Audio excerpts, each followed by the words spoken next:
आजचा दिवस होता खास, कारण आज होतं 15 ऑगस्ट. सकाळी उठल्या उठल्या सगळ्यात आधी माझ्या नक्षूला पटापट रेडी केलं. पण खरं सांगायचं तर नक्षूला रेडी करणं म्हणजे कोणत्याही एक्झरसाईजपेक्षा कमी नाही. कसं बसं त्याला तयार केलं आणि मग मी माझी तयारी सुरू केली. 15 ऑगस्टसाठी मी एक नवीन ऑरेंज कलरचा ड्रेस घेतला होता. म्हटलं आज तोच घालूया.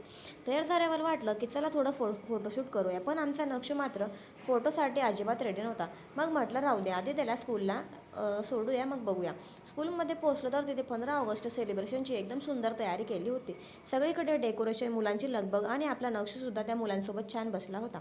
मग काय झालं फ्लॅग होस्टिंग आणि त्यानंतर आली सगळ्यांची आवडती वेळ.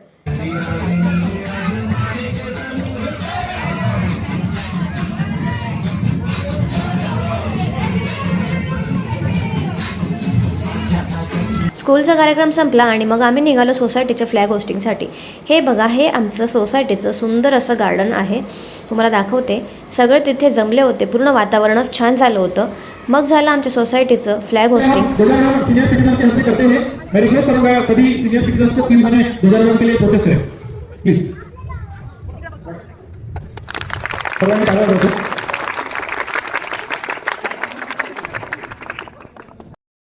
आणि शेवटी मिळाला एकदम परफेक्ट इंडिपेंडन्स डे ट्रीट. गरमागरम चहा आणि वडापाव. दिवसभराची सगळी धावपळ विसरून तो चहा आणि वडापाव मस्त एन्जॉय केला. तर असा होता आमचा 15 ऑगस्ट. थोडी धावपळ, भरपूर सेलिब्रेशन आणि नक्षूचा डान्स. शेवटी चहा vada pav. Happy independence day to all. Subscribe please.